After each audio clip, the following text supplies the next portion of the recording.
کتونکو دغه تاسو ګورئ چې موږ بالکل دغه چوک ته ورسېدل او مختلف درسکو ټیمونه روان دي تر اوسه رسې 15 پوره شول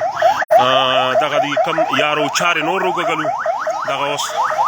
نو ټوټلي 15 دغه د ټیمونه روان دي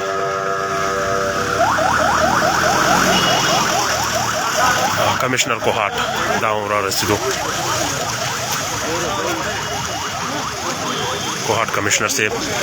دا په مو کې رالو ډي آی جي کوهاټ په مو کې ولاړ ډیپټي کمشنر اسسټنټ کمشنر نور د مشران د ضلع ټول راغلي دي په مو کې ولاړ دي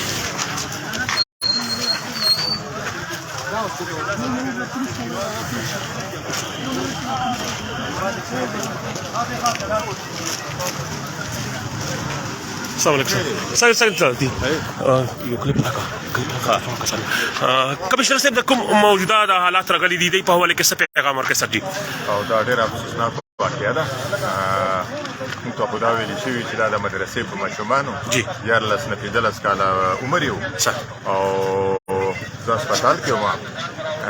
نه کسان چې وو هغه علاج شروع دی اچھا سر او درې چې دي هغه خدای خپل کړي دي شباب شوي دي او نورو روان دي دلته په هسپتال کې مو ټول ډاکټران ایم ایس داود موجود کړل نو کوشش کوو چې څونه زیات ښه علاج وشي او زر نظر موږ ریکوري وکړو خو دا واقعه ډېره افسوسناک ده دې کې به موږ انکوایري کوو چې چا دا حرکت کړی دی چا غفلت یې پکې ولې چې لږې داسې چې دا کشتي کې خلک زیات شوي لوټ شوی دی جی اورلوډ شوی و اچھا سر جی په ظاهر دا لګي په ورباندې به انکوایري کوو خو بیا دپاره به داسې اقدامات درته وکړو چې په دې ټیم کې څوک داسې واقعه پېښ نه شي سر جی عوام دا وایي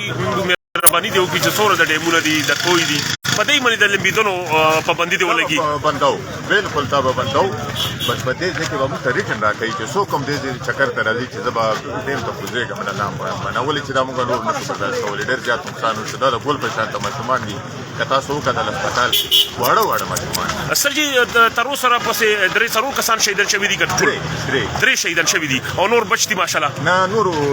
علاج شوي دی تھینک یو سر کتونکو دغه تاسو د کوهاټ کمشنر صاحب بالکل دغه بیان ورکړو چې دې کې به انکوایري کېږي او نور به داسې تپوسونه هم کېږي او بقایا به دلته چې کوم خلک لامبي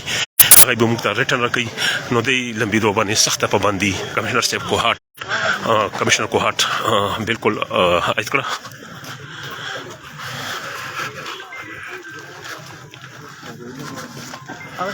دغه تاسو ګورئ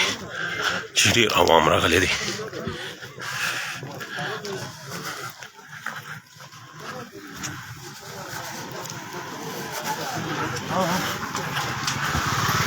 تر اوسه رسې دغه کېږي